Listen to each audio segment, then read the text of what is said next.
What's up, everyone, and welcome back to another episode of Comm Chatter, the show where I get a wingmate and we play some Squadrons together. And this week, I'm so excited to have a friend, a fellow Star Wars YouTuber, HelloGreedo, is flying on my wing today. How's it going, man? Good. How are you? Thanks so much for having me on, man. Of course. I hope you can see out of the helmet.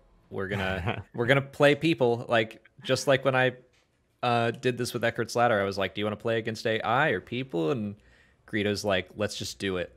Let's murder." Gotta jump in. Gotta jump in.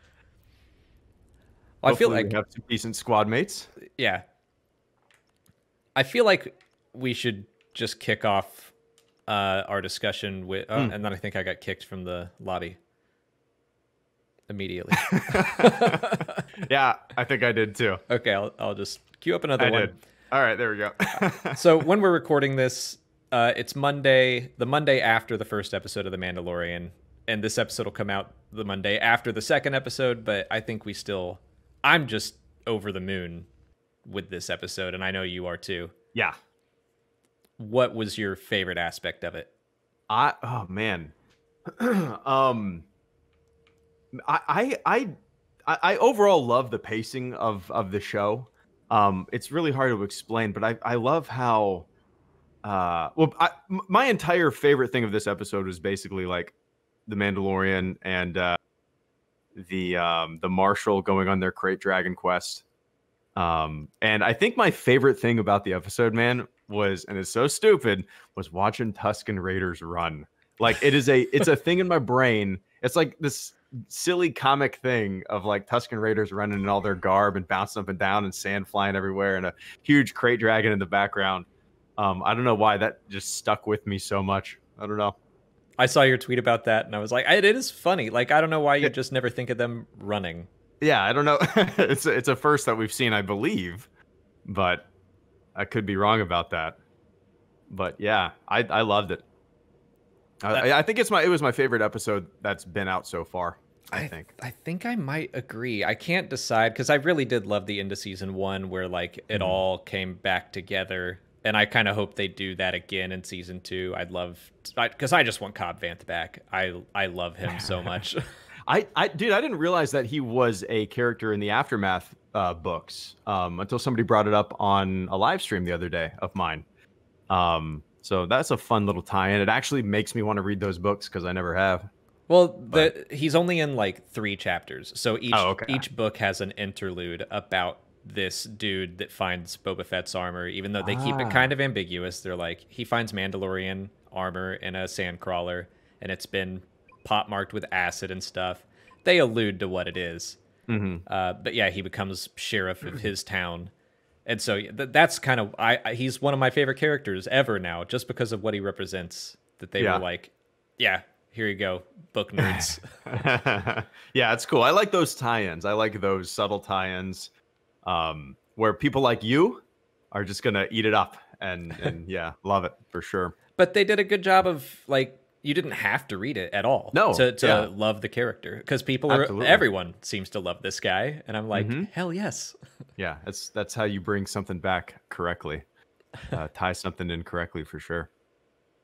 Would you, where would you rank this on like all-time Star Wars, the Mandalorian in general? That's a really tough question. I don't think anything is ever going to beat the OT for me. That's just that's just how it is. I think I would agree. Yeah, and for me, to tell you the truth, like in the Disney era, I still like TLJ.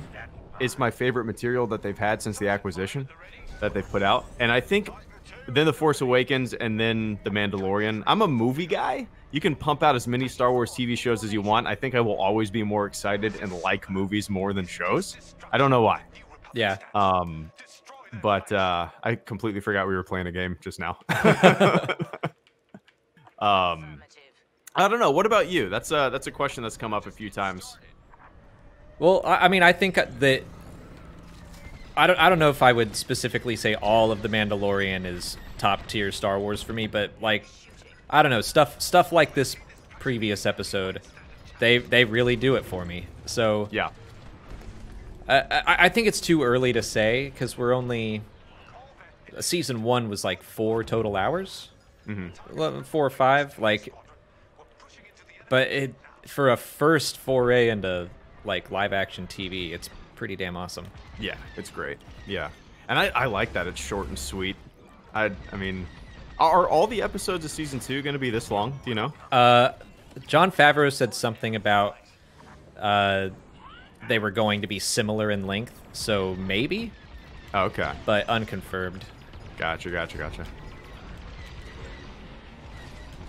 What would you say is your favorite Star Wars story? Period. It doesn't have to be a movie, but if I assume it would be if the original trilogy is your gold standard.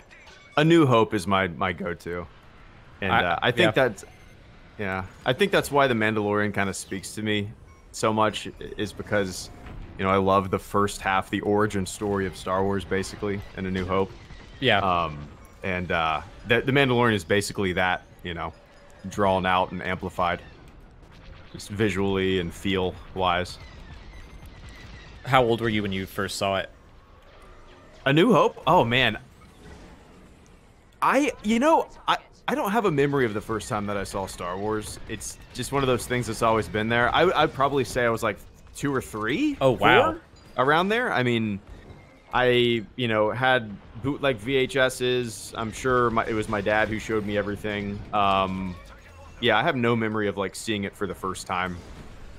But yikes! This is a lot harder to talk and play. That's exactly the point. I get a lot of like, what did you just ask me? Yeah. Yeah. What about you though? Do you have a vivid memory of the first time that you saw? Yeah, actually. I mean, I think I was more like 7 or 8. Okay. When I was first shown it, and again, it was my dad. Oh, and now I'm trying to do the same thing. My dad showed it to me, and we had the bootleg VHS. But yeah, I definitely kind of remember a pre-Star Wars and post-Star Wars life for me. Interesting.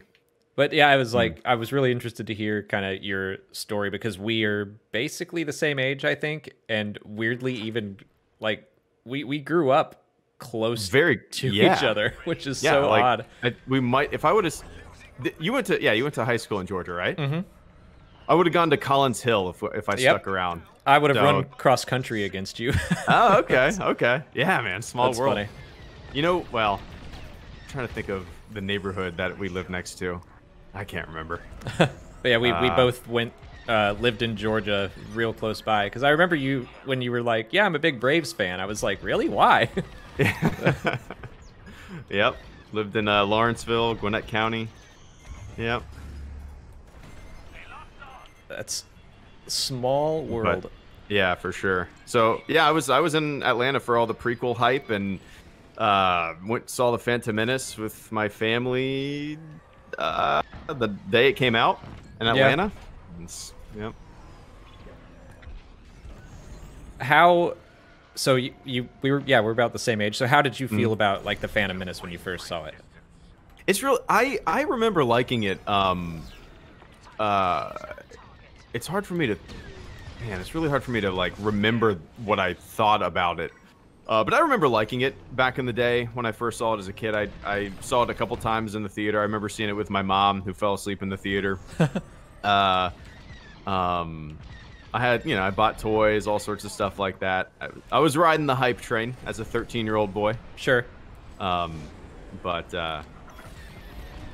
yeah, like I feel like after I watched that, it just kind of, I ended up watching nothing but the original trilogy after that, and it was just kind of like, I don't know. It reminded me to go watch more Star Wars, the original trilogy. I don't know why. But, well, something I think is really interesting about you, just start talking about YouTube already. That you definitely had like your feelings, and still do, about the prequel trilogy, but how has your attitude towards it changed? Not even really the prequels, but just like taking in content and accepting. Sure. Yeah. I think it's, I mean, I would hope that everybody kind of mellows out with age, especially when it comes to Star Wars. It's plus being a dad, you know, and also with a lot of my earlier videos, I was kind of emulating Angry Video Game Nerd. He was like my favorite YouTuber, and I still watch all of his stuff. So, you know, I still harbored a lot of those feelings, and I still do, but it's I'm not bitter. I'm not, you know, angry about any of that kind of stuff.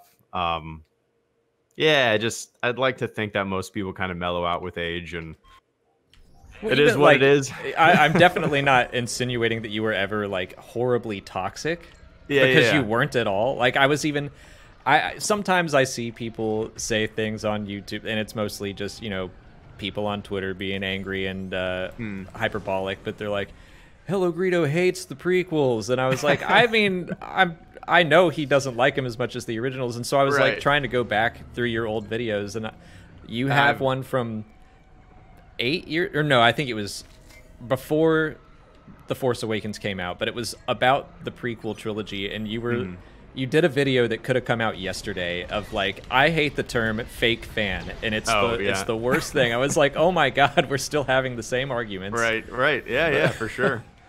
Yeah. It is funny because people, you know, say that I hate the prequels. I have never once. I don't think you could go back in every single video I've ever uploaded or every single live stream I've ever done. I don't think I've ever said the word hate and prequels in the same sentence. But people love to kind of, you know, put words in your mouth. It's really interesting. What got you into YouTubing? Really watching Angry Video Game Nerd's YouTube channel and realizing that anybody could do it. And then why can't I spawn? Is my controller not working?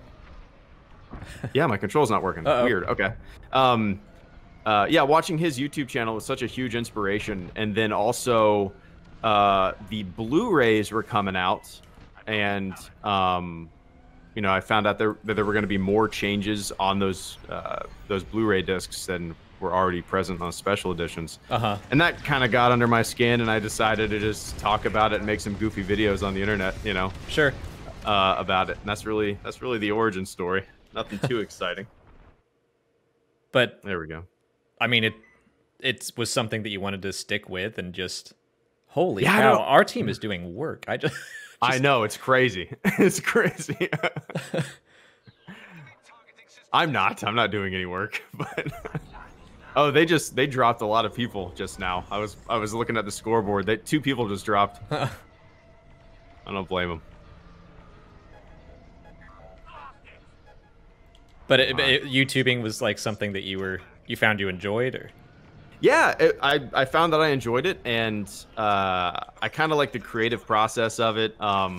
Especially back in the day when I used to green screen myself into the movies. It was like kind of like fun little graphic design experiments. You know what I mean? Yeah, I've always enjoyed it, and I've tried to, you know, keep a nice balance of YouTube and other stuff, so I don't feel like I need to pull my hair out to constantly make stuff. You know what I mean? Yeah. I don't want to ever feel that way. So I'm definitely like a little jealous of that attitude that you have, because I do feel that way constantly. It's easy. Yeah, it's easy to feel that way. I mean, especially when you have a huge following, and you know, you feel like you always need to keep playing catch up, and you see other people making a lot of stuff, and I get the feeling, man. Totally. That's something I do try. Do you watch other Star Wars YouTubers, or? It's rare for me. I don't watch too much YouTube to begin with, but yeah, occasionally I do. Occasionally. I mean, I feel the same way, because I think I used to just pay attention too much to what other people were doing, and I'd be like, man, I should be doing that too, and instead of just making what I wanted to make. Right. What got you into it, making YouTube videos? I don't think I've ever... Kind of... A lot of things, really. I kind of wanted to study for a trivia contest. Like, that was the main thing.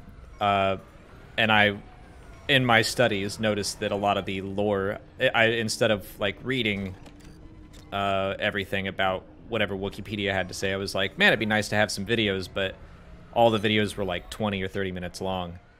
And I was like, there really should be some shorter videos here. Right. So I just figured I could do that because I worked in video marketing. Oh, okay. And I was like, I think that, and I saw Comics Explained, that YouTuber. Mm-hmm. I was like, oh, he's just talking about what he loves and he's doing it. Like, I can do that. So kind of similar to you, an angry video game nerd. Yeah, definitely. Man. Yeah, that was domination. Yeah, they were just dishing out capital ship damage. I looked down and I was like, oh my God, it's almost dead. Yeah, it's crazy. Yeah, it is way harder to talk and answer questions. I felt like I was just completely rambling the entire time, trying to shoot down enemy ships. So I apologize to all the listeners. I think people like that. Just like something to occupy your mind. And yeah, it may be a little word vomity, but it feels more honest. Yeah, sure. What would you say that one of my favorite questions to ask people is, what is your favorite like background or minor character? Someone that's not a Luke, a Han, or a Leia, like your D-list Star Wars character. It's along that same vein of like, man, I really like Tusken Raiders running, and I don't know why. Right. It's obviously Greedo has a warm place in my heart, and it's not even any like internal, I don't know, canon story of his or any kind of background. It's literally just the cantina scene and the way that's been changed over the years, and I have an affinity for Greedo for whatever reason because of that. Other than that, I dig Lobot. Nice.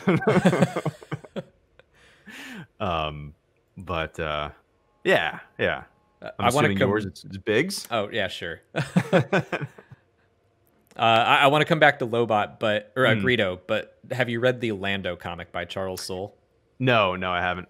I would check that out. It's it's a better Lobot story than anything. Really? Okay. Yeah. Okay. But so I know you used to wear, before the Stormtrooper helmet, you were wearing the Greedo mask. What was that, because you were covering like these changes in the special editions and the Blu-rays? It kind of just worked out that way, man. I had a Greedo mask. I actually dressed up for the 2005 midnight premiere of Revenge of the Sith, and I went to the theater as Greedo, and my buddy went as Han. So I had this mask from 2005, and in 2011, when I started the channel, I had it in a box, and I ended up just putting it on and wearing it. So, no, it just lucked. I lucked out that I had this mask already. Yep. So what did your affinity for Greedo come before the channel, or did it kind of come after? I think it came before, just because of that scene. I mean, like I said, me and my buddy dressed up as Han and Greedo, and it's just kind of, I don't know, that scene has always been there. And it's kind of interesting. You grow to love it more because it's been changed. Does that make sense? I think so. Yeah. It's really hard to explain. Like, it's been manipulated so much that it's driven me to love that scene more, and to analyze it and look at it more, you know? Well, let's go through like so you had the original version, and then what was your reaction in 1997? I don't really remember. I saw them in the theater, you know? But I do remember seeing Return of the Jedi whenever crap, what is the music called at the end of Return of the Jedi that they changed? Oh, Yub Nub. Yeah, they changed Yub Nub, but they changed it to Victory Celebration. Yeah.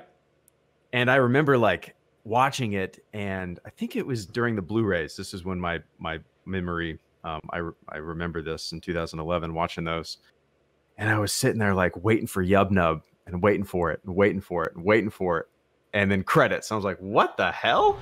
I didn't remember that happening. Like, it was weird. It was a really weird sensation. Like, something was off. Something was different.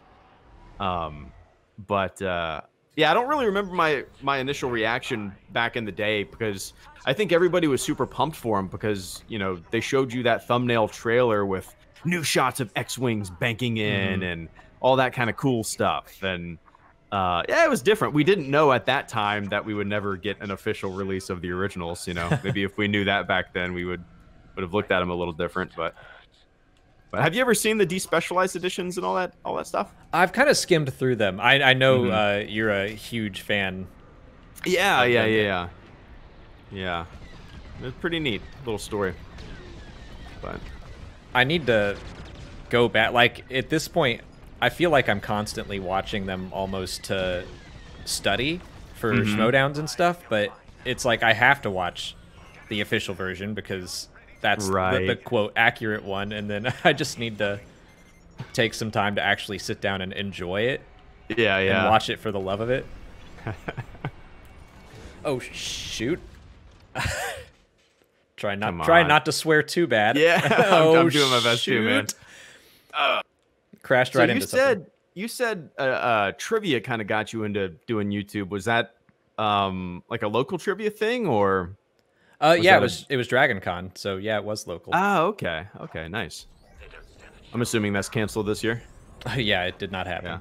Yeah. But we kept trivia alive. Like since it means so much to me and this channel, I reached out to the people who run it and we hosted it.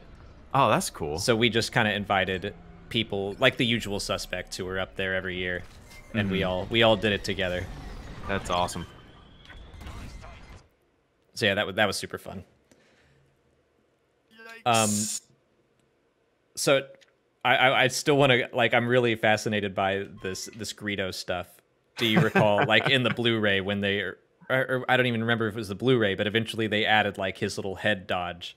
Yeah. Because I do remember that change in 1997, but as a kid, I was just like, oh, a new laser, like, neat. Right. It didn't bug me at all. Yeah.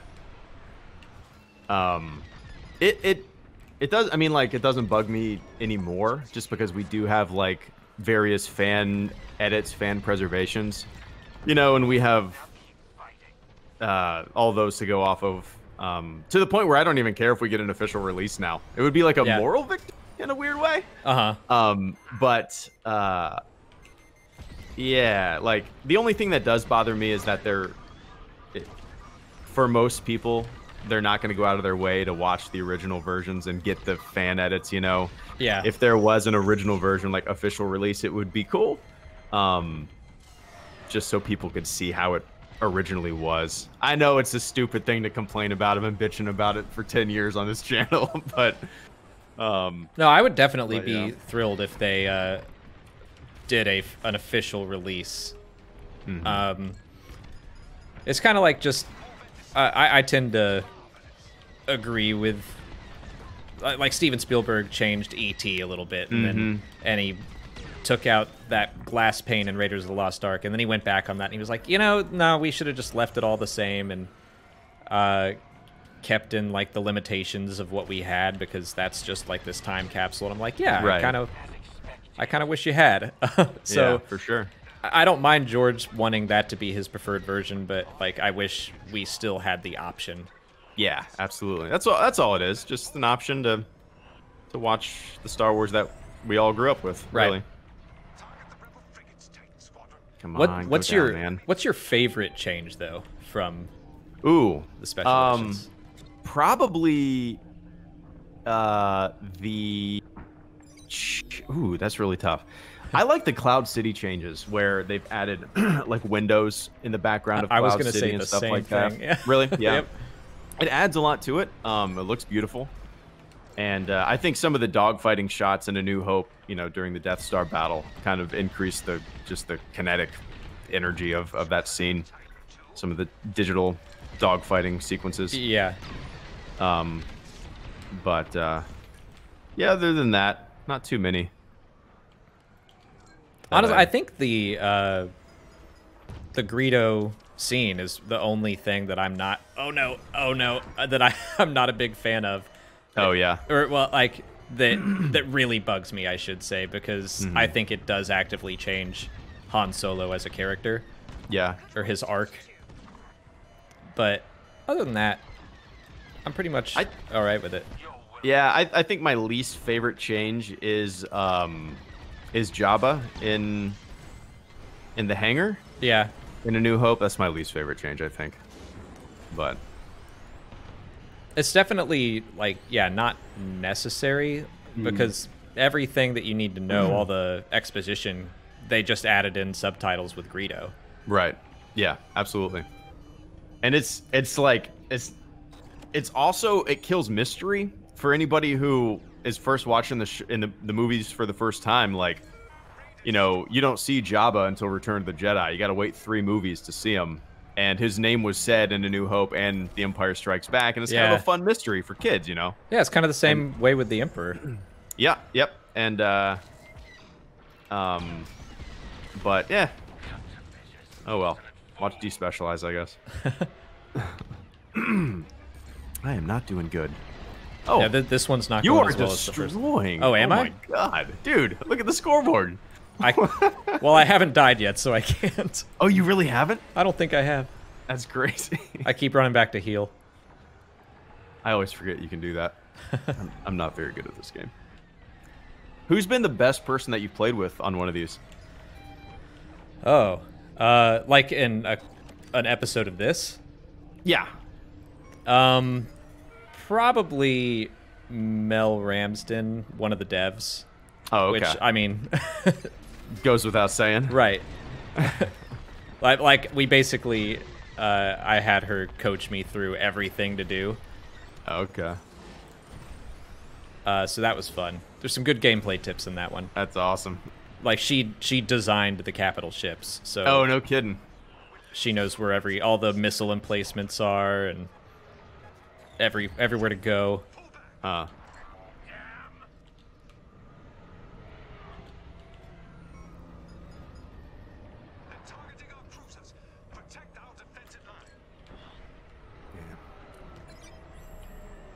Of the newer stuff that's been coming out, the Disney era, what have you enjoyed the most? You said The Last Jedi? Yeah, that's my favorite movie that they've made. Come on. Yeah, The Last Jedi is my favorite movie of the Disney era for sure. The movie that's grown on me more than any other, though, man, is Solo.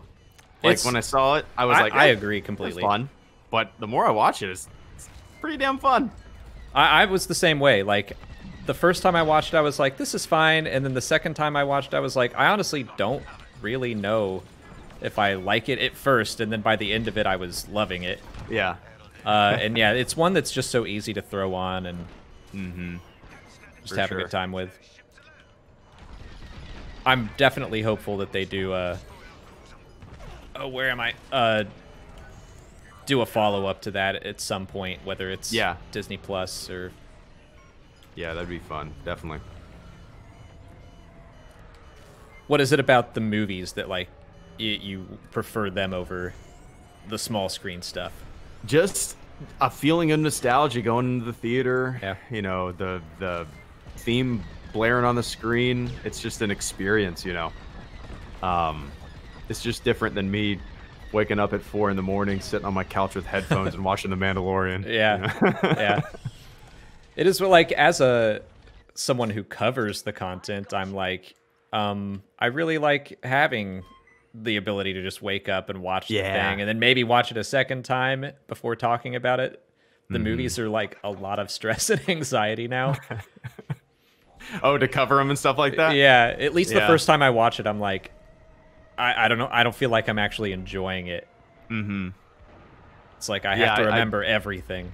Right.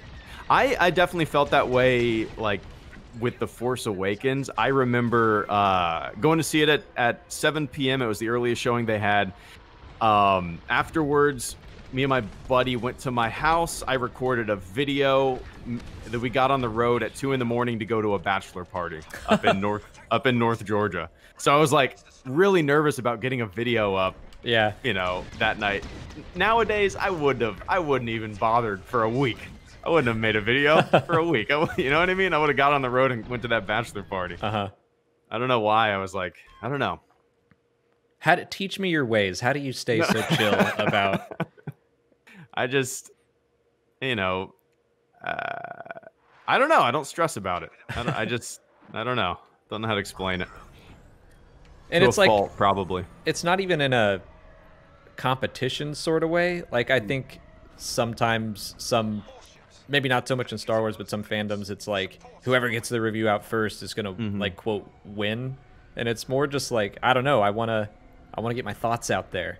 Yeah, that's a way healthier, way more interesting way to do it, in my opinion. Like, say what you will about him, Angry Joe, you know, he doesn't put out his review videos for like a week after the game comes out sometimes, and you know what I mean. And I kind of respect that. Doesn't seem like he's in any rush to put stuff out, you know, and his viewers kind of understand it too. Yeah. But yeah, I don't know. I mean, it's definitely, it shows in like viewership and subscriber base that I don't, you know, put much content out or as much as a lot of other people. So if you want viewers, don't do what I'm doing. But I mean, it feels like it's probably the healthier way to go about it. Maybe. Is YouTube your full-time thing, or? It wasn't until, well, so when the pandemic hit, I was before that I was doing a lot of freelance graphic design stuff and some freelance photography. So YouTube was like maybe 25% of what I was doing. And since the pandemic and the lockdown and everything, that has dried up completely.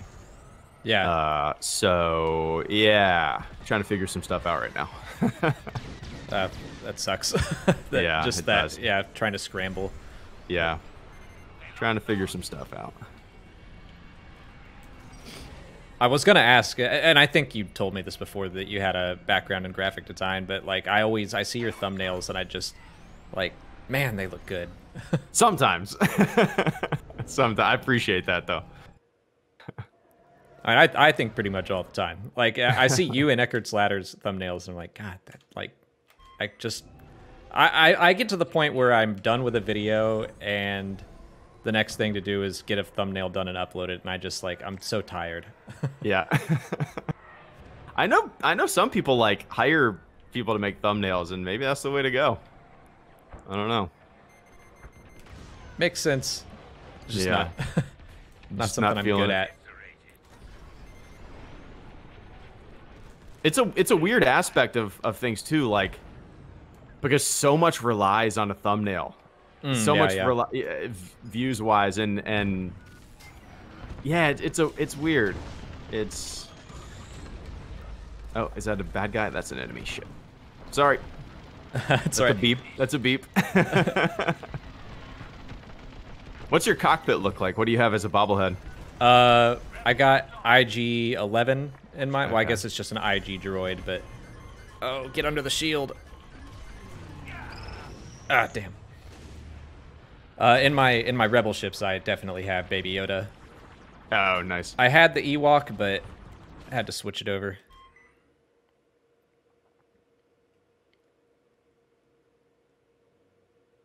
So what are your other fandoms? What do you not get to talk about as much that you wish you could?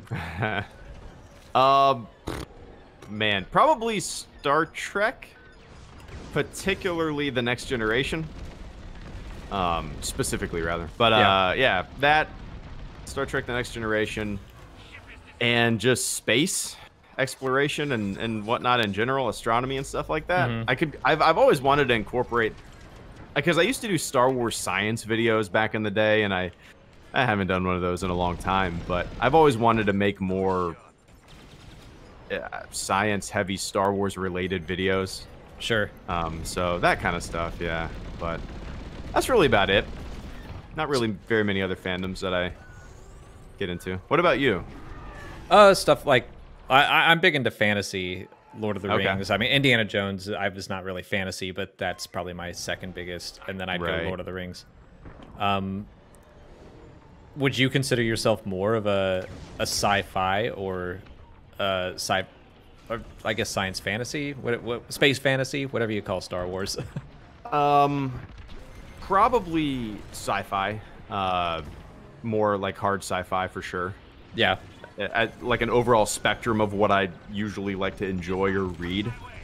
Yeah, usually hard sci-fi. Star Wars is kind of an anomaly when it comes to that's things what I was gonna say. Yeah, things that I usually enjoy. Would you consider it a space fantasy or sci-fi or somewhere in between? Somewhere in between. I mean, like, I've always said that I don't care if somebody calls it sci-fi. You know, some people, it's space fantasy. I don't care. Yeah. But, like, you know, if you went to Blockbuster, it's going to be on the science fiction shelf. So, yeah, I mean, it's sci-fi genre, but space fantasy, I suppose.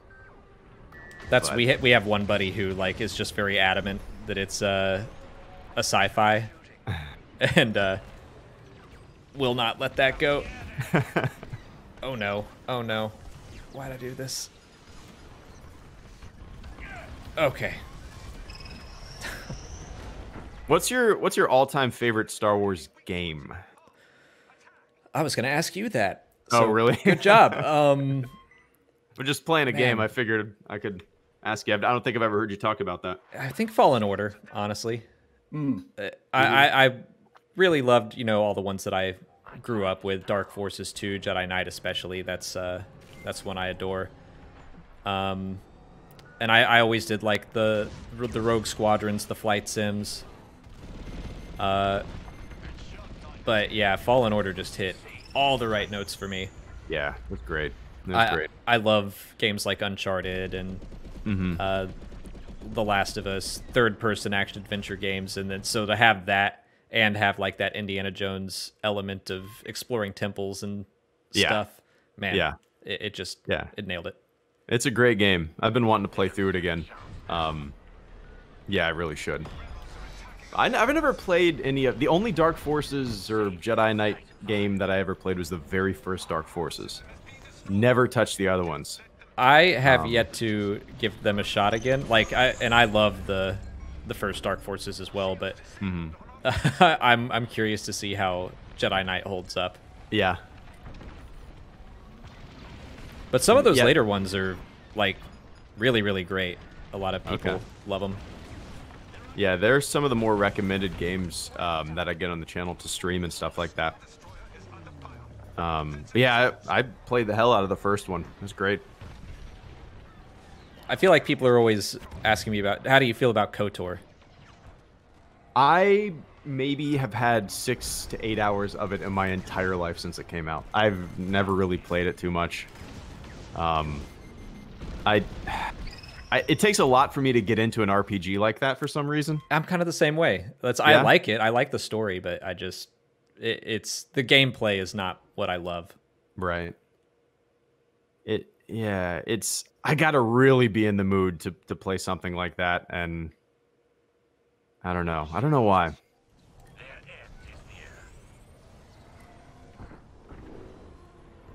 I feel like I've been telling people, yeah, I'll eventually stream it for like 5 years now. It just hasn't happened. I've said the same thing about KOTOR 2, because I did a KOTOR 1 lore play, and I was like, yeah, I'll do 2 at some point. Whoops. Messed that up. And now I'm dead. Let's see. I haven't been paying attention to the score.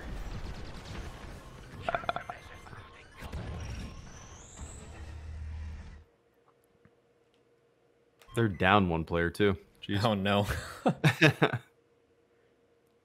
Have you been getting your daughter into Star Wars at all?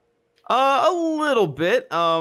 She's more into, I mean, she's 2.5. I was really proud of her because during Halloween, there was a lady just wearing like a Chewbacca, I don't know, zip up onesie, you know? Just had the bandolier and whatnot. And I asked my daughter, do you know who that is?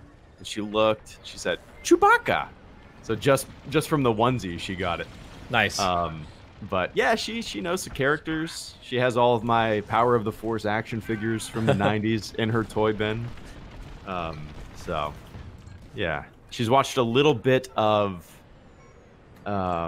Rebels. I've just thrown a few episodes on before, but yeah, she'll get into it for sure.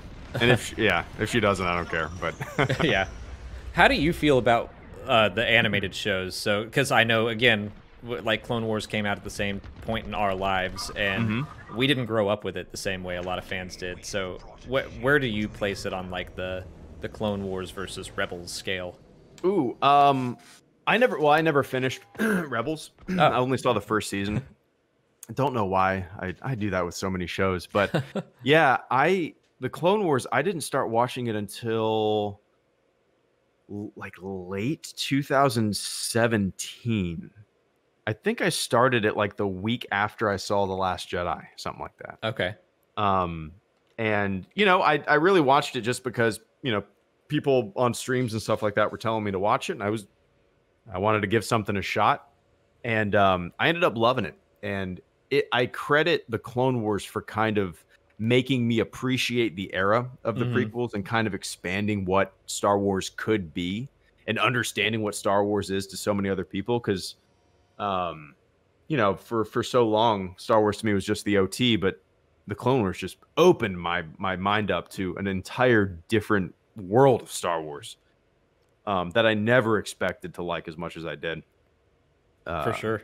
But yeah, and dude, season 7 was it was great. So good. I would recommend Rebels as well, and that was kind of I had a similar.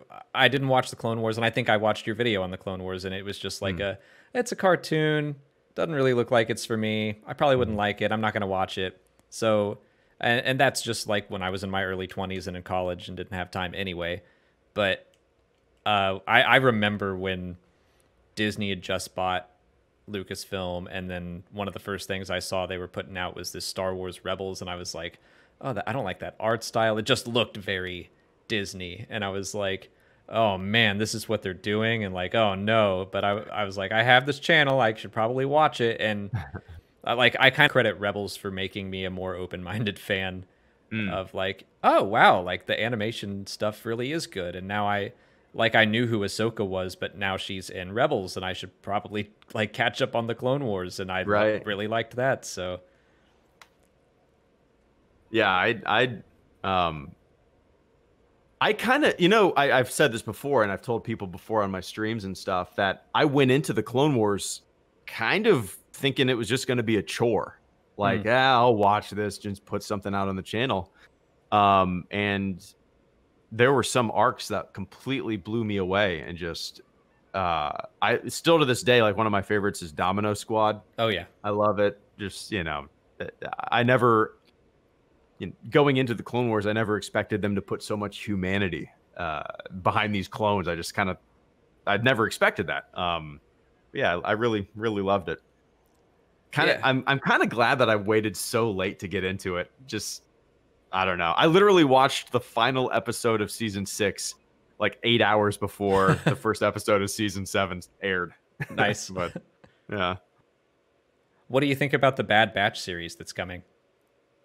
I'm not that excited for it. I'll watch it, but it's I remember them announcing it. I was just like, really? Them? Okay.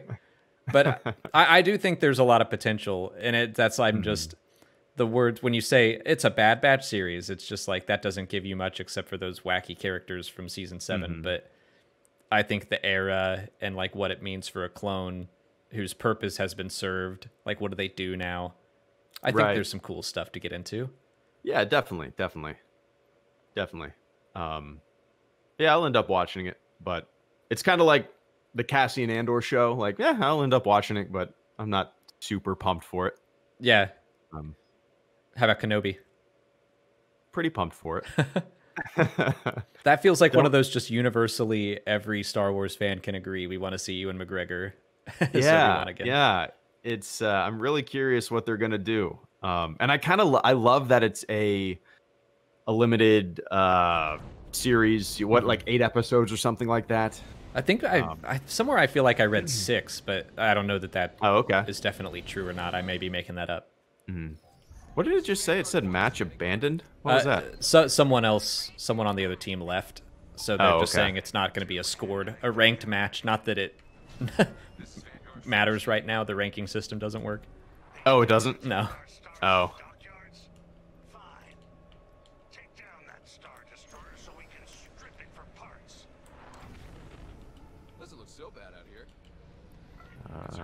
There we go.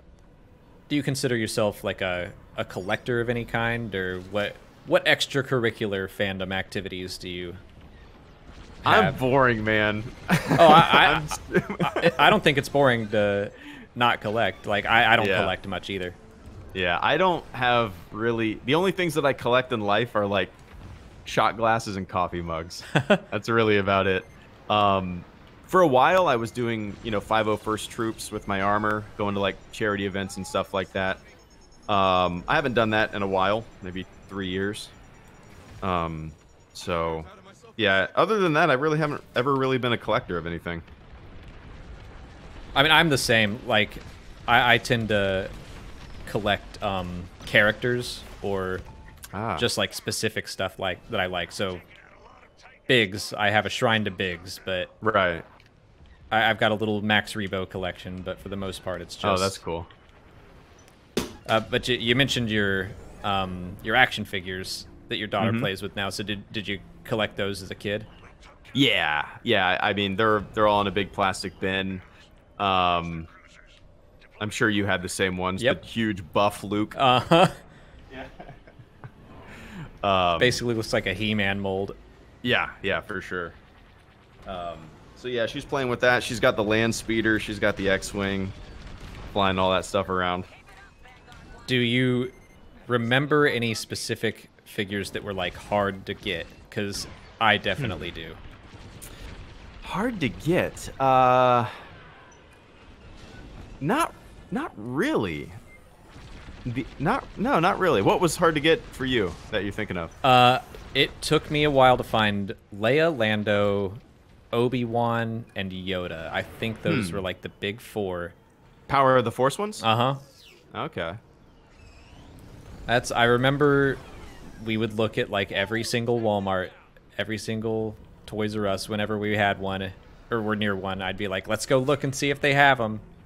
Interesting. It was like a big celebration whenever we'd find one. I know I had Lando. I don't know if I had Leia. I don't know. Do you remember your first figure? Ooh. My first ever action figure was the Flash action figure. I don't remember my first Star Wars action figure. That's a really good question. I really have no idea. I believe Luke in his and weirdly non-buff Luke in his orange flight suit. I have that one too. Yeah. That was the first one I got. Okay. But I thought it was funny that he looks so buff on Tatooine. Stick him in the flight suit and he looks like a normal dude. There's got to be somebody has to have the history of why those action figures were the way they were. Yeah. I would love to know the history behind that. Who made that decision? I figure it had to be like a mold that just already existed. Yeah.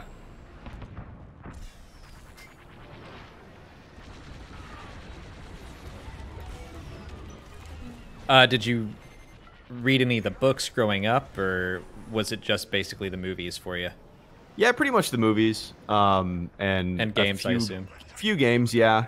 I read like the novelization of The Phantom Menace, and I read Shadows of the Empire. I read Heir to the Empire at a middle school book fair. I got it. That's really about it. I've read more new canon books than anything in Legends. Sure, man. But even then, I've only read a few. Yeah, me too, man. Like, yeah, people coming into your library, setting up just a Goosebumps stand, selling bookmarks. Love it. How do you choose what you want to read now? Like, is it just whatever looks interesting, or it's usually the cheapest thing on my Kindle. No, but yeah, it's usually whatever kind of piques my interest. Right now, I'm reading Master and Apprentice. I really started reading that about 3 days ago or so. Nice. I like it so far. Yeah, Claudia Gray. She knows what she's doing. Mm-hmm. I've read Bloodline. Yeah, that was her. Mm-hmm. Yeah, Bloodline. That's my favorite of the new books. Really enjoyed it.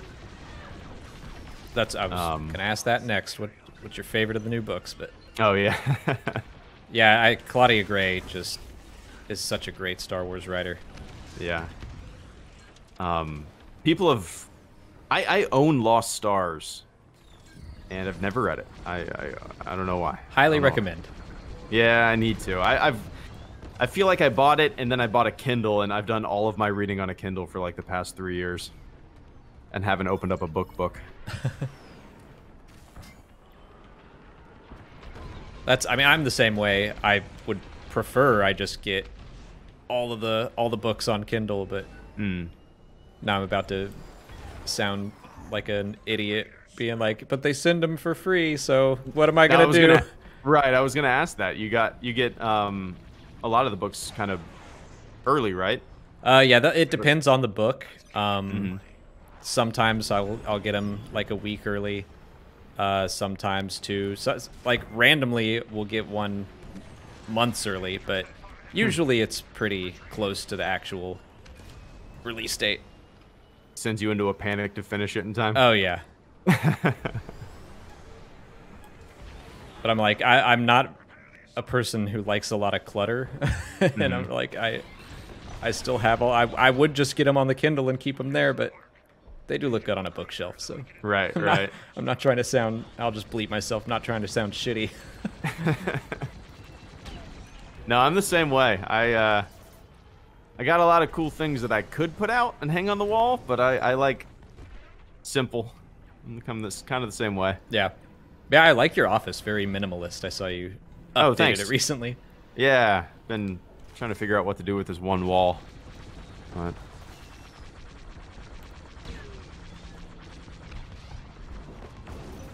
have you guys ever been to Jacksonville or St. Augustine or anything like that? St. Augustine sounds familiar. Okay. I feel like maybe. Yeah. Florida, I've mostly just been there for Orlando and I have a friend who lives in Tampa. Oh, okay. Oh, no.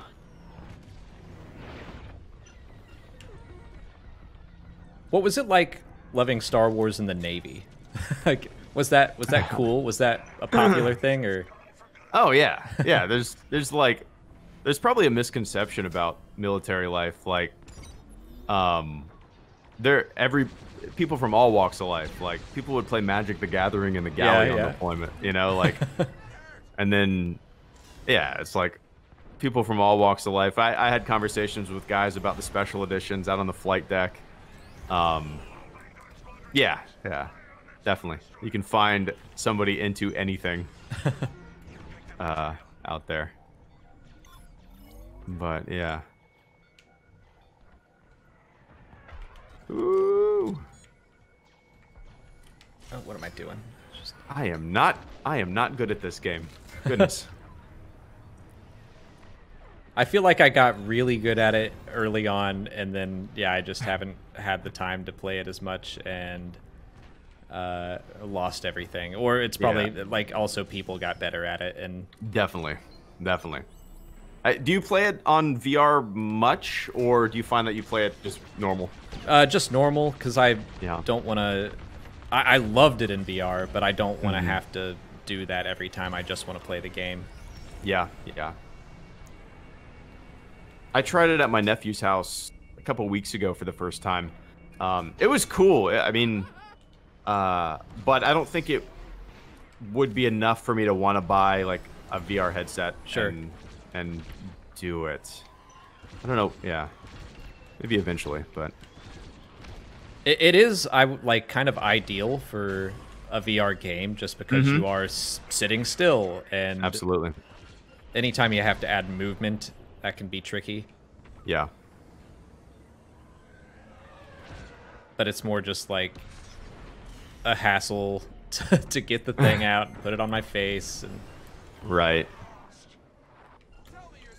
Do you find that there's any kind of like advantage? I think technically yes, there could be, but also I don't know. I could see it going either way. Like you can just look around your cockpit. I can definitely track enemies better when I'm like, okay, they went off to my right and I lost them because I can't see. But I also find myself just crashing into things. because I'm following enemies and not looking at where I'm going. Right, right. But I'm completely lost right now, and I am not in VR, so I don't...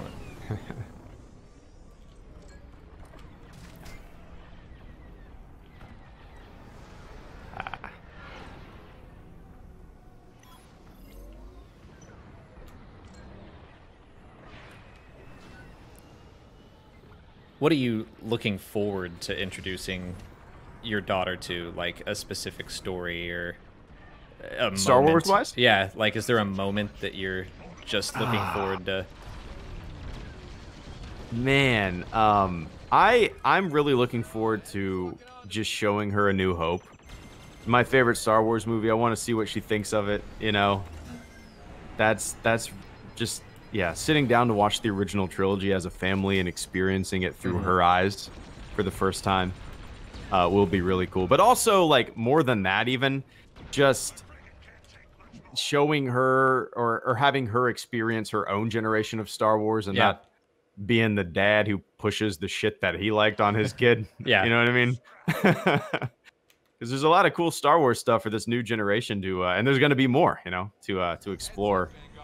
Oh, and, yeah, like there's definitely just more options of the kid-friendly options. I mean, Star Wars is for kids and all, but still, A New Hope has like charred skeletons in it. Like, I vividly remember that when I was 8. So, yeah, there's a lot more points of entry to the franchise for sure.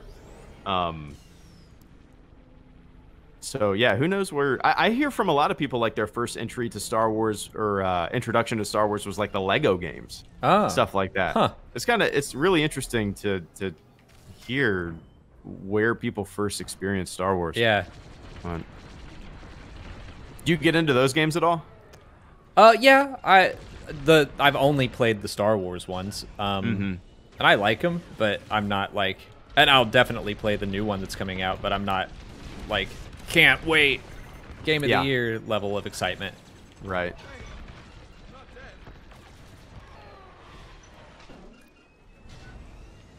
Oh, what is it you love about Jaws? Because I love Jaws too, but I know that's your favorite movie, right? Yeah, it's definitely in my top 5. And on July 4th, it's my favorite movie of all time. Oh, okay. that maybe I just saw one of those tweets. Yeah. No, I love it though. I don't know what it is. I think it might be my all-time favorite scene in any movie where the three of them are just drinking and they're singing and they're telling stories, and you know, Quint tells the story of the USS Indianapolis and delivering the bomb, and just grew up watching that movie. I love it. It's the most terrifying non-horror movie of all time. All right, I think he's shooting you. Maybe not. Oh, did they already blow that up? All right. Well, I'm just...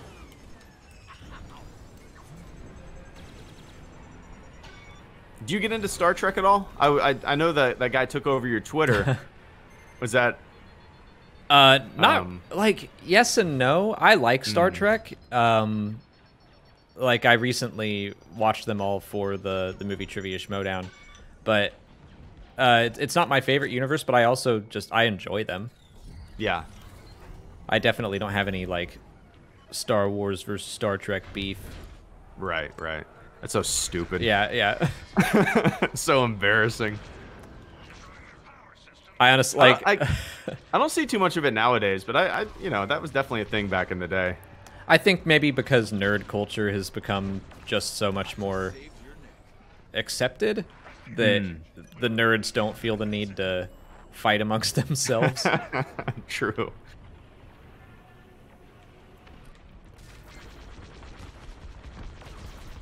So what did you have to watch, or what did you watch for the trivia, Star Trek wise? Oh, all of them. Nice. All the movies? Yeah, we watched. Yeah. So the motion picture Wrath of Khan. Yeah, it was. Oh, okay. It was for all of the, just any like nerdy movie. Basically, they have an inner geekdom section. So Star Trek is one of them. Star Wars, Lord of the Rings. So I was like, I haven't seen the Star Trek movies in a while. Yeah. Used to watch TNG with my dad a little bit and some Deep Space Nine, but I never got like super into it. I couldn't tell you what happened. Yeah. I love it. I don't know why. It's like if I have 45 minutes to kill, I'll just pop an episode on of TNG. It's like a little soap opera in space. I think I'd like it. I've kind of had the urge to start it up, but it's also there's so much Star Trek that there is. Yeah, part of me would want to be a completionist about it. Right. I haven't been able to get into any of the new stuff. The Picard show is meh. Didn't really do much for me, but yeah. How'd you feel about like the rebooted movies? I liked them a lot. Yeah, they were fun. Yeah, I don't really remember the third Beyond. Star Trek Beyond. I thought 2009 that Star Trek movie was great. I thought it was a lot of fun, yeah. Yeah, that was so much fun. That's the movie that, like, when J.J. Abrams was announced to be the director of Episode 7, I was like, hell yes, because Star Trek 2009 felt like just a fast-paced, fun Star Wars movie, you know? Yeah. I thought it was great, but yeah. What do you hope we get, like, in the... So, especially since you're a movie guy first and foremost, and the next one is, like, 3 years out, what are you hoping we see? Golly. I always say that I want them to get weird with it, and I don't know what that means. And I say the same thing. Really? Yep. Like, there's this stupid idea that I always bring up. I would love for them to go way back in time and explore, like, the origins of the Force, or the first people who discovered the Force. Because I've always kind of viewed the Force as like gravity. It's always been there. It took somebody to discover it and study it, you know? Oh, yeah. And it would be kind of an interesting thing to explore, like the factions that break away. Some people would want to harbor this information for themselves for personal gain. Some people would want to destroy it, fearing it would get in the wrong hands, you know? And yeah, it'd be interesting. I like that idea. I guess it's something I hadn't thought about. I've definitely been like a movie trilogy about like the origin of the Jedi, and then them splintering into the Sith would all be cool. But I never thought about the idea that, oh yeah, people maybe had to discover the Force. Mm-hmm. Yeah, I like my Force really small and subdued, like not crazy, and I don't know how to explain it. But so I think a really subtle Force discovery movie would be kind of neat, you know? I just picture like a character moving something with their mind and just freaking out. I don't know. But some fun stuff to do with that. Something I really like that the new canon has done, and Legends did it too, but I feel like they're making a thing of it in the new canon, is showing different belief systems. That, like, even people in the unknown regions have the Force. They call it something different. They use it a different way, but like they know what it is. And seeing those different ways that people kind of harness the Force for their own cultures is really interesting. Yeah, for sure. That kind of reminds me of, sorry, when I first heard of Sith witches, right? The Night Sister witches and all that stuff. Before I watched the Clone Wars, I was like, that sounds dumb. That's dumb. And then I watched it and I was like, oh, that's just a different interpretation of the Force. It's I don't know. I ended up loving it. So yeah, I kind of exactly what you said. I like exploring all those belief systems. Yeah. I'm trying to think of, like, so I would guess Taika Waititi might have the next Star Wars. I feel like, I mean, there's so many up in the air. There's Taika's, Kevin Feige. Haven't heard anything about Rian Johnson's in a long time, and it sounds like he's doing Knives Out for a while. But he's doing a sequel to that? Yeah. Oh, I didn't know that. Not like a Knives Out 2 specifically, but another detective. Yeah, I forget his name. Daniel Craig would be in it, but it would be a new mystery. Gotcha. Huh. I'm like, who knows? And I don't know that I don't know that I see Taika Waititi doing, like, something crazy and mystical. Yeah. How do you feel about, like, the Mortis episodes of the Clone Wars? And because that's definitely, like, getting weird with the Force. Very weird. It was okay. And that's kind of what scares me about my like let's discover the Force idea. It could take away a lot of mystery, and Mortis kind of took away a lot of mystery for me. And it turned it into like just a myth that humans would believe in a way. Do you know what I mean? Like something that's a little too familiar. Yeah, yeah.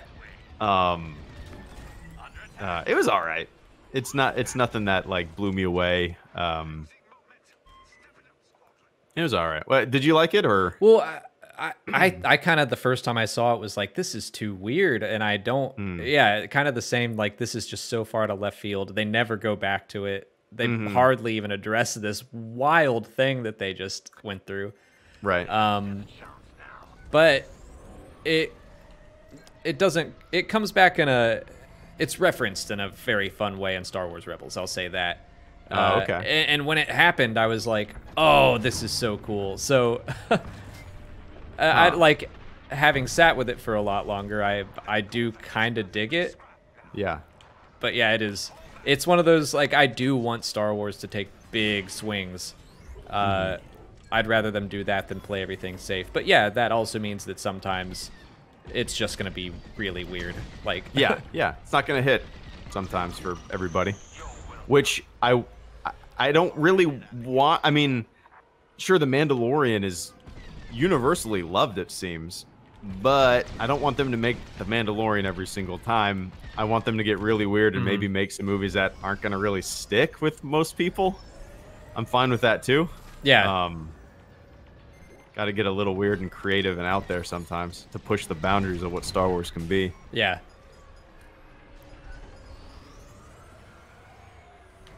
Are you a comic guy at all? No, I've never been a much of a comic reader. I'm the same. Like, the Star Wars comics are the only comics that I read, but okay. If you ever want to get into them, Dr. Aphra is worth it. That is honestly the only one that really piques my interest just because the character sounds so different. It is a weird series. Okay. All right. They're coming out with an audiobook, right? They did. It was like an audio drama, yeah. Okay. And it was basically summarizing the first her introduction. So that would be worth listening to. Okay. Yeah, I'll check that out. Yeah, I love the idea of a character. That's a good example of like thinking outside of the box. A archaeologist in Star Wars. It's cool. It's a cool idea. I wish that they don't lean into that as much as I would like. Oh, really? Because yeah, I was like, oh, that's so great to like be able to stick in the comfortable original trilogy era, but still learn about whatever the ancient Star Wars history.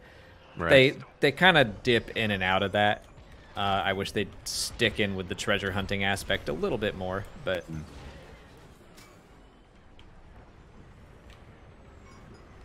But it's still fun. She's a great character. Okay. Yeah, I'll check out that audiobook for sure. The only comic that I started reading was Dark Lord of the Sith. Charles Soule one? Yeah. That's also great. I think I read like 15 issues, something like that. Oh, you're getting close to the end. Yeah. it's been a long time since I've checked him out, but other than that, I really haven't read anything else. I've never really been into comics at all, but for Star Wars, I'll do it. Right. Yeah, it's like whenever I get a comic, I read it in a few minutes and I just put it down and like I never touch it again. It just ends up taking space. Yeah, that's the same. Space. Yeah, I just get them all digitally because I would be smart. Overrun with them. Yeah, that's smart.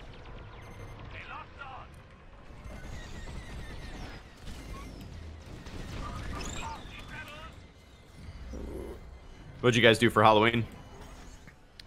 I dressed up like Cobb Vanth. Oh my god, I just flew right into a rock. Yeah, I was gonna shave back down and do bigs again because I got all that stuff, but I don't know, Cobb Vanth, I was like, oh, I've got a Boba Fett onesie and a helmet and a red shirt that I can turn into a scarf. That is awesome. That was one of my favorite reveals of anything. The armor reveal.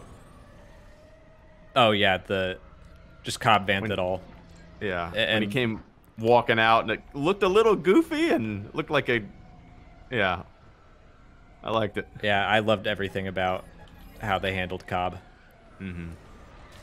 And just, yeah, as a book reader, I'm still not over it. I probably never will be.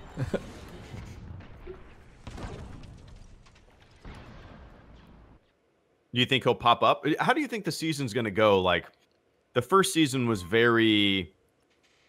Every episode was different and always on the run. Yeah. And do you think the second season is going to follow that trend? I think it's still going to be pretty episodic. Mm-hmm. I'm not expecting them to change the formula, but I do think he'll come back. I think we might, again, if we're following the same formula,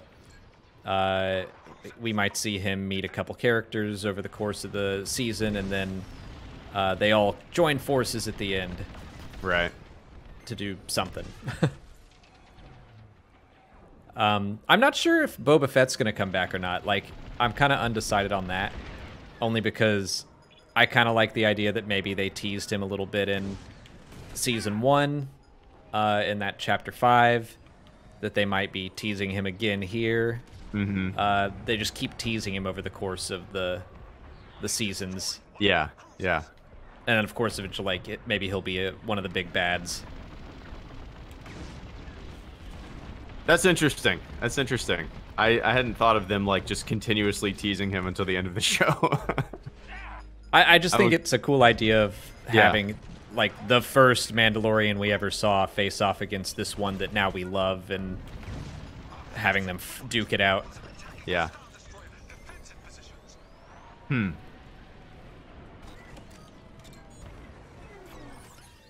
How do you think it's going to go? Oh, I have no idea. I'm still holding out hope that it's not Boba Fett, but I'm lying to myself. Oh, really? Do you not want him to come back? Nah, I mean, I don't really care either way, but I'm not one for, like, character resurrection that often. Just always feels a little goofy to me. I'm definitely with you there. Yeah. But to me, Boba Fett is one that I'm used to it. He was back in Legends. Because it's always been, right. So this isn't new to me, and I'm like, yeah, okay, I've accepted that he's back. Darth Maul, when I heard they were bringing him back, I was like, what? Yeah. But turned out that I loved it, so. That's what it is, man. It's like all in the execution. I'm not a fan of the concept of bringing characters back, but Darth Maul is just like the perfect example of executing it well. Right. I guess what I like least about it is the can of worms it opens, where people are like, sure. Well, do you think Mace Windu could still be alive? And Exactly. I mean, yeah, I guess he could. I hope he's not, but he certainly could be. He didn't get cut in half. Right. Unless we see a character take its last breath, decapitated on the floor, there's always a possibility they'll come back. I mean, even then, Snoke gets cut in half and his tongue's lulled out, and it's like, I don't know, maybe. Right.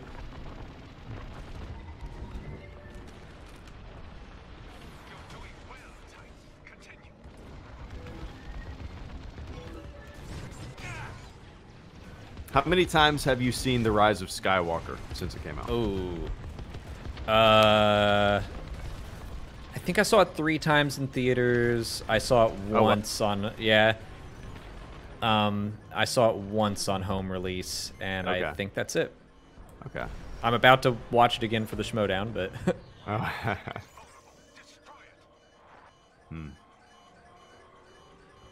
about you? Just one time in the theater. I haven't had a chance to watch it again. I really want to, just because I'm curious if I'll change my opinion on it. Wasn't a big fan of it. I'm the same. I will say that I feel like every time I watch it, I'm into it a little bit more. And I'm just like, yeah, okay, I know what I like about it, and I know what I don't, and I'll just, let go of that stuff that I don't like. Right. Yep. That's how it is with most Star Wars movies for me too. Yeah. Like you go in a little nervous and a little like looking to poke holes in things and doing your stupid Star Wars fan stuff. Yeah. Then all those jitters fly away and you can enjoy Solo, a Star Wars story. Right. For what it is.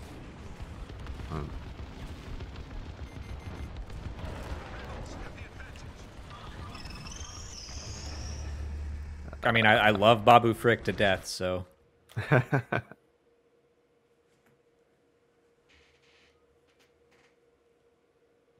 What's your favorite prequel? Phantom Menace. Really? Yeah. That's what I was expecting. Revenge of the Sith, but. Oh, really? Is that like a nostalgia? That's the one you. I'm sure that's a big part of it. Yeah. But also, just I feel like it, feels the most grounded to me. There was a lot of miniatures in there. Yeah. It feels the most Star Wars to me. I don't know how to explain that or justify that, but. No, I think that's completely fair. I mean, I think that was the one that I came out of as a kid, or just at all being like really pumped up the most. I liked Attack of the Clones when I first saw it. I would have been 15 then. And then when you hit 18, I'm like, yeah, you're kind of in your edgelord phase, and you're like, I just remember all my friends being like, it's going to be bad too. And I'd be like, yeah, totally. Like, even though I kind of liked the first two. But it's like I was out of that age where every movie you see is the best movie you've ever seen.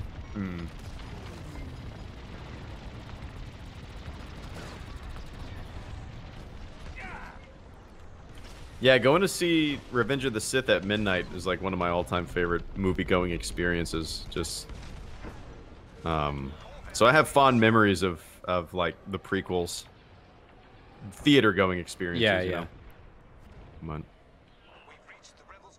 I remember a few people who I was like friendly with, but some of the more like popular kids who knew that I liked Star Wars were like, "Hey, we're gonna go see Revenge of the Sith at midnight. You want to go with us?" And I was like, "Sure."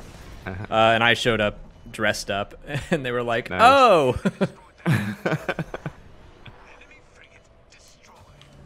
Nice. Like you're that into it. Well, what'd you dress up as? I mean, I just put on like a black cloak and oh, gotcha. Had a lightsaber. Yeah.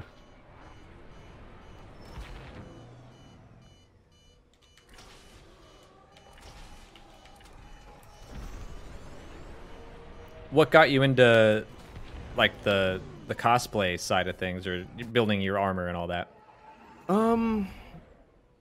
I really don't know. Like that I had heard about the 501st since they became a thing, and it was always like a cool idea to me, and it just like kind of a lifelong goal to have a screen accurate set of armor, Yeah.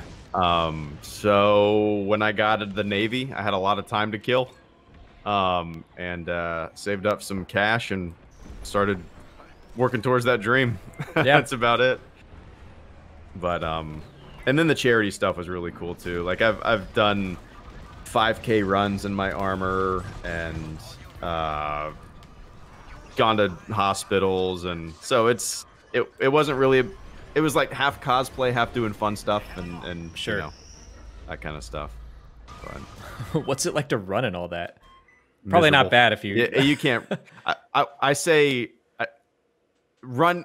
I use the word run very loosely. Yeah. It's you shuffle. Well, I figure compared to like basic training, might not be that bad. Right. And you can't bend your knees like at all in the armor, so not much. I do know a guy who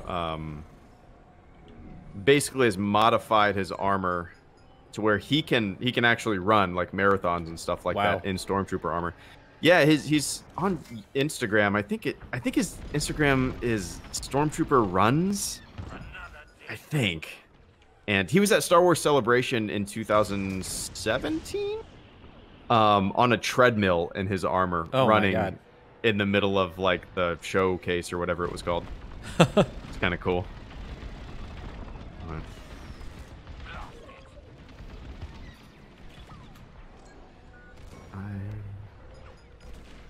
Damn.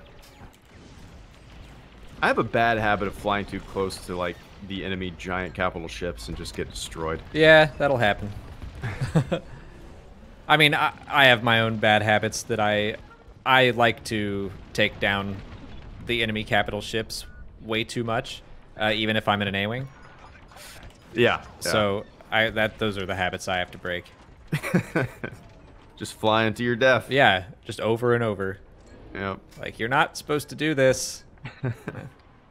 Watch me.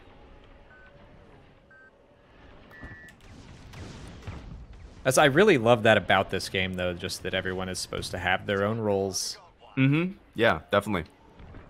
Is that what you like to play, the interceptor classes? That's what I'm best at. I'm in a bomber right now, trying to... Oh, it's not working, though.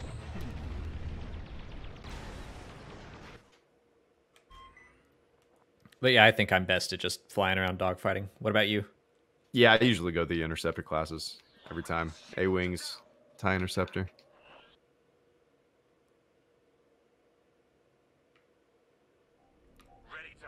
It's the most fun to me, just because I suck with everything else. Yeah, I mean, I love the speed. Yeah. Did you all do anything fun for Halloween? Yeah, we just trick-or-treated with my daughters, yeah. my parents, and my wife's dad came over and walked around for like an hour and a half. Cool. It was a good time. Yep. She went as a butterfly. I went as a butterfly catcher. Good time. That's super cute. Oh no! Oh, I was trying to escape and I just like looked up and boosted right into a rock. I forgot. We have that tournament thing. I completely forgot about that. I haven't paid any attention to it. Like, when are you playing? Because November 1st through November 4th. Right, which is in the next 2 days. Yeah. That's man. Yeah, that'll be a week from. This is coming out a week after the tournament starts. Yeah. But yeah. I'm gonna suck so bad, but I think I'm gonna do it on Wednesday. Be a huge procrastinator. Just do it on the last day. Well, we have our squadron ready, and one of us works in film, and he keeps getting his shoots pushed because of this hurricane stuff. Like he pilots drones, and so it's too windy, and so they're like, nope, we'll do it tomorrow. We'll do it tomorrow. So we keep pushing our game back. We're like, oh boy, we're gonna like wind up flying with just 4 of us. Yeah.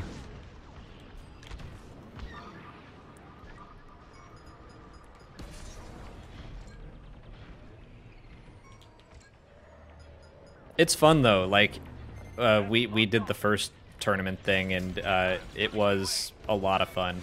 It isn't going to be as grueling this time around, which I am thankful for. It'd be awesome if there were private matches and you could actually do like a head-to-head competition. Yeah, I hope they add that. Really do. Because I'd love to just get 10 friends together and then we'll just like play each other for a while. Yeah.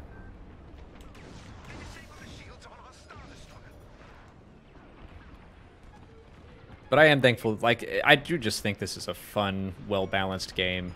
Yeah. Like, definitely. even with there are a lot of bugs in it, but I'm like, oh well. It doesn't ruin the fun for me.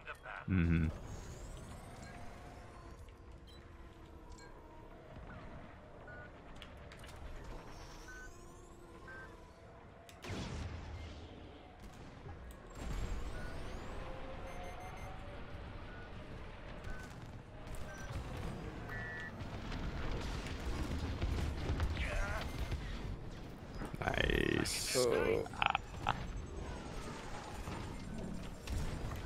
Whoops.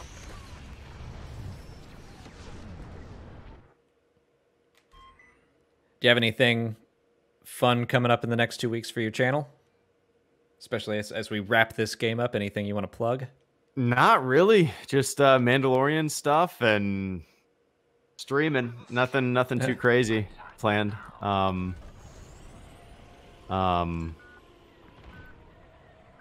Yeah, I really can't think of anything.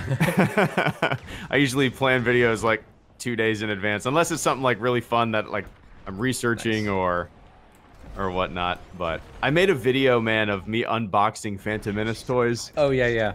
from 1999. That's still one of my favorite videos that I've ever made. I don't know why. It was just so heavy on nostalgia. Is that like what is your favorite type of video to make? I really like going on old forums and stuff like that. Yeah. And picking out dumb shit that people have said in the past that kind of parallels today. And I like doing videos. I put one out maybe a month or two ago comparing like Despecialized and Project 4K 77 to the official Blu-ray release, that kind of stuff. Talking about all that. But yeah, and then weird ideas like that Phantom Menace toy unboxing. I don't know. I love doing that kind of stuff too. But what about you? I really love when you do those like old forums things and just kind of show like it's all the same, guys. Yeah, like everybody calm down. It's fun, and the responses to those videos are a blast as well. Yeah. I think reviewing new content is always the most energizing for me.